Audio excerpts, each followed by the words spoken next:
Begin this hour with the U.S. military conducting a second test of an intercontinental ballistic missile just within 1 week of each other. The unarmed Minuteman III missile was launched from Vandenberg Air Force Base in Southern California. And according to the military command, it's sending a message of force to other nations. This latest launch had been reportedly planned for some time, but it took place amid escalating tension on the Korean Peninsula. RT's Alexei Yershevsky joins me now from the RT newsroom with details. Alexei, what details can you give us about this launch? Well, we're talking here about the intercontinental ballistic missile called Minuteman III. It is able to carry a nuclear charge, although this time we understand it was unarmed. It's one of the pride and joys of the U.S. Military, and they insist that the test of this missile had been planned in advance. Now there are videos online, describing this launch and showing how the rocket goes up in the middle of the night. They say it was planned in advance, but there's actually very little question as to the timing of this, but we'll get to this a little bit later. I just want to say that it was launched from the Vandenberg Air Force Base in California. It flew 4,200 miles before splashing down near Kwajalein Atoll in the Marshall Islands, where one of the U.S. test fields is located. And as for the timing of it, we do know, of course, that there's a lot of tension now on the Korean Peninsula. And judging by the statement from one of the U.S. military command, in fact, it's Colonel John Moss, head of the Air Force's 30th Space Wing, who said that these Minuteman launches are essential to verify the status of our national nuclear force and to demonstrate our national nuclear capabilities. End of quote. Well, judging by the statement alone, you can figure out where exactly this message was going to. Obviously, this message was going to Pyongyang, and the timing for this could hardly be considered coincidental. Right. They need a reminding of the force of the U.S. military, apparently. Has there been any reaction from Pyongyang? Well, Pyongyang has not yet reacted to the latest test, but it's not really hard to figure out what kind of reaction that would be, considering all the saber rattling as of late, considering all the tests that North Korea has held, most of them unsuccessfully. In the past few weeks, even last weekend alone, it reportedly launched a ballistic missile test, but it did not prove to be successful. But there's one very interesting development happening at the Korean Peninsula now. Well, as we know, Pyongyang's biggest ally in the region, and not only ally, but it's also a supplier of energy, water, and pretty much anything you can think of in North Korea, is China. So just on Tuesday, the Central News Agency of North Korea, KCNA, published an op-ed with a commentary saying that a string of absurd and reckless remarks are now heard from China every day, only to render the present bad situation tenser. The statement continued by saying that China had better ponder over the grave consequences to be entailed by its reckless act of chopping down the pillar of the Korean-China relations. So you see the language there, reckless act of chopping down the pillar of relations. This is something unheard of in terms of the conversation between Pyongyang and Beijing, and this is something that is a very unexpected development. Of course, in the context of what's going on in the Korean Peninsula, we'll be closely watching where this goes. We certainly will. Thanks, Alexei. Tonight, senior foreign affairs correspondent Greg Palcott talks with a North Korean defector with plenty to say about what's going on there and how the world is responding. Hong-Saw Lee is one of the best-known defectors from North Korea, and at only 37, one of the most outspoken about the controlling North Korean regime of Kim Jong-un. North Korean regime really good at control people. I think they're the best dictator in this whole planet. After fleeing North Korea in 1997 when she was still in her teens, and then following difficult years in China, she finally made it to South Korea and the West.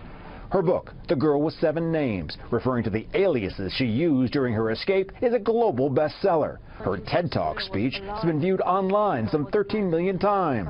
She talks about slavery under the rigid regimes of Kim Jong-un's father and grandfather. We just only received this much and we don't have enough. So that's how we automatically become the slave of the regime. She witnessed executions, indoctrination, and a famine in the 90s which left an estimated 1 million dead and abandoned. Because of so many dead bodies, and there's certain people's job is to get rid of those bodies. And the job is to get rid of them. Yeah. She was also taught about enemy number one, America. We don't have the words like Americans. but American bastards. It's one word. One word. Always American bastards, American bastards. Fast forward to today and President Trump's tough talk about North Korea. Hunso said when she first heard it, she cried. No any president say that words until today, because even though we have suffered for 7 decades. The challenge is delivering on that rhetoric. She says North Korean leader Kim Jong-un is a dangerous foe with his nukes and missiles and repression. The killing this year of his half-brother in Malaysia, a warning. If they want to do something, they could do, because They could do something against you. yeah. Still, she holds on to a dream. Do you think that sometime in your life you'll be able to go back to your old home? I strongly believe it. You believe it? I believe it. Aside from trying to kill them, the regime of Kim Jong-un brands defectors like Hunso Lee liars. We checked her accounts with experts. We were told she's the real deal, and a brave one too. Brett. Great story. Greg Palcott in London. Greg, thank you. Mr. Pollack, is President Trump trying to play both hands, trying to have more military presence in the region, while at the same time, see, I'd extend that Oliver branch to you, President Kim, in DPRK. Well, Tianwei, it's good to talk to you again. President Trump says many things. The Washington Post today has an entire section devoted to the publication of every tweet that he has uttered since he's been president of the United States. And there are, I think the number may run to the thousands. So it's important not to overreact to this, although I would say one thing that's important to note, that there's a lineage for this. Bill Clinton came very, very close to traveling to North Korea at the very end of his presidency. Indeed, Secretary of State Albright encouraged him to do so. He decided it was not appropriate, even though that was kind of the high point in U.S.-North Korea relations. So there's that. There's the fact that subsequently, at different times, Kim Il-sung met with former President Jimmy Carter on the cusp of the possible North Korean nuclear crisis in the 1990s. Bill Clinton traveled to North Korea to bring home several American reporters who had been captured by the North Koreans. So you could argue, in some sense, this would follow logically on that members in the Kim dynasty would feel validated by the presence of a president, preferably active, but sometimes former, may do. But you know, I think it's very important to bear in mind here that Trump says many, many things. I see. He may be trying to dangle, something to Kim, but it would require Kim to take unprecedented steps that thus far he shows no desire to undertake if any American president would even remotely contemplate this possibility. Right. Mr. Zhao, here in Beijing, China, of course, the foreign ministry welcomed already at least this tweet by President Trump. But at the same time, you see within the administration, there are mixed voices. President Trump sent this tweet, but at the same time, or said that during an interview, he even honored to meet with the North Korean leader. But at the same time, his administration, particularly his spokesperson of the White House, walked back immediately after he made that remark. Is Washington going to present a mixed picture to Pyongyang, or this is one of those stories of Trump saying more than he should, and then the spokesperson walking it back? Well, I think, personally, I think Trump is serious in having some engagement with Mr. Kim. He said very good words about Mr. Kim. He said he's a smart cookie.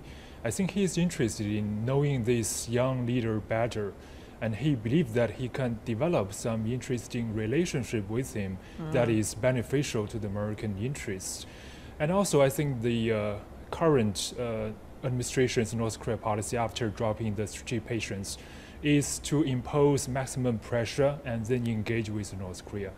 So I think Mr. Trump might disagree with his senior staffs on when is the right point to offer dialogue, because if you maintain the maximum pressure for too long, North Korea might, disbelieve and believing that it has to provoke even more. But if you do not maintain enough pressure for enough period of time, you might not get the maximum results from the pressure. So maybe his staff believe that we still need to wait for longer before offer dialogue. Yeah.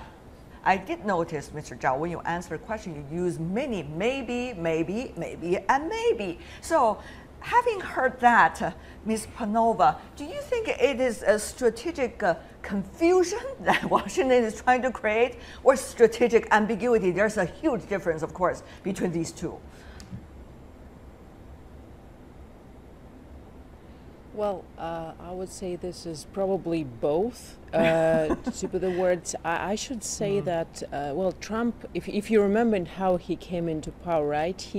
To my view, he came as a revolt against the establishment. So he's an anti-establishment president, and this allows him to actually break down the Gordian knots of quite a few problems if he has enough power, enough political capital, and enough kind of resolve to do that. And even though this is probably not the time when Trump is to meet Kim Jong-un at this point, but the mere talk about it and the mere kind of preparedness of President Trump to talk about such a possibility, and he speaks freely of any other instance like that. This is the way to break down the tradition, the way to break down the crisis, probably, and lead to some kind of solution to it. Our first counterpart spoke rightly about President Clinton coming close to actually mending the ties with a North Korean issue. And I'm remembering it as well because Russia was one of their, and personally Putin was one of those. Professor Panova, talking about Russia, took part in talking to North Korea. Yeah, we did notice, Professor Panova, that Russian President Putin, after meeting with German Chancellor Angela Merkel, talked specifically about the DPRK nuclear issue. He said still talks and dialogue really is the way to go, and this is the right time. There were earlier, Professor Panova, if you want me to be frank, rumors about whether DPRK want to divide the six parties involved in the six-party talk by getting ever closer to Russia. Obviously, with the open statement from Russian president, it seems that things are going not necessarily that way. So, President Putin, what do you think Professor Panova is trying to make here? Is he trying to talk about the timing is exactly right? How much can Russia push about a dialogue or talk of some sort? Well, probably Russia is not in the strongest position in order to move North Korea closer to any decision in the proper direction, right? But obviously Russia wants to be sustainable in terms of saying that it wants only diplomacy and negotiations. Yeah. And it does have ties with North Korea, and being mostly in Vladivostok, I see that, for example, there are quite a few North Korean migrants, labor migrants working in the country. So, and this is economically sustainable for North Korea. So Russia also has a way of cooperating politically, economically with North Korea, and obviously plays a role in that.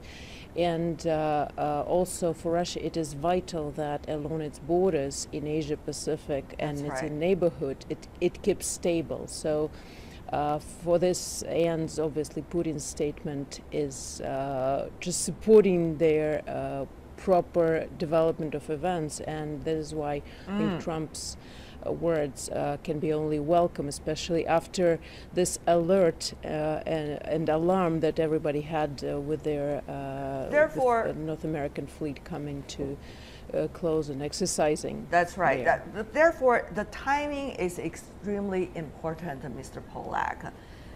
How is the debate about timing to have dialogue and talk in Washington now? Where are you stand? Well, there are a couple of things we need to bear in mind. First of all, the talk of all the increased tensions in U.S. military deployments, this is seasonal. This happens every year. Every March and April, the United States conducts major joint exercises with the Republic of Korea. every March and April, North Korea threatens to blow up the White House, attack South Korea, makes all kinds of threatening noises. I don't trivialize these things. They have an inherent danger, and so there is always a risk of miscalculation. But we've been here before. I could walk you back through many Pollack, years. I have to remind you that it is possibly during the Trump administration that North Korea, if continuing on the current path, could develop ICBM and could reach the United States. That is the huge difference that we are talking about here compared to, let's just say, decades of DPRK nuclear issue. It could be, but I think that it is premature to assume such a capability. And I would note, Tianwei, that if the concern in the near term was the possibility that North Korea would conduct a sixth nuclear test and conduct a long-range missile test, they have done neither. And that's a good thing that they haven't done them. So the question is whether you can build on that. So your suggestion, I'm just trying to figure out what you are thinking right now, Mr. Pollack, because you are one of those very influential scholars in the U.S. about this. What are you thinking? So you're saying nothing important at this point. Let's just leave it like that. Or is the United States taking the time to build this military around the region so that eventually, at the proper time, as the U.S. see it, take military action? What exactly is going on right here? I see zero possibility, that the United States will conduct anything preemptive against North Korea, certainly in the present context. The only context in which that would ever be imaginable would be under a situation of imminent crisis where there are unambiguous indicators of North Korea about to use a long-range missile capability against the United States. I see all of these things are based on conditions assuming that North Korea ultimately has that capability. But Tianwei, I must emphasize, there's one factor here we haven't talked about at all, and that is that next week South Korea will elect a new president. And it will very likely be Moon Jae-in. The South Koreans never like decisions to be made over their heads. Anything that happens here, whether it's in terms of initiatives towards North Korea or anything that is thought about at other levels, must have the explicit understanding and concurrence of the government of the Republic of Korea. Right. And Japan is also a factor in this, so we cannot ignore those factors. You made a great point, Mr. Pollack. Mr. Zhao, I want to go to you about that. It is not just the nuclear crisis, it is elections taking place in South Korea. It is election with a candidate who's likely to win, likely to go warmer relations with North Korea. It's also a crisis, from crisis probably to opportunities at this time, if we could be optimistic here. Mr. Zhao, where are we? I think we are facing an important historical opportunity. As Mr. Pollack just said, President Clinton failed to have time to go to Pyongyang, have a state head level visit. I think Mr. Trump can avoid making that same mistake by proposing dialogue with Pyongyang sooner rather than later. I think the recent Mr. Trump statement about engagement might also be influenced by what is developing in South Korea. Right. The likelihood of a liberal South Korean president might have convinced Mr. Trump that he has to engage with North Korea in the near future. The point is really what's the right time to propose dialogue. The U.S. Also open to dialogue, has also said repeatedly that there are preconditions to be met by North Korea before any engagement to take place.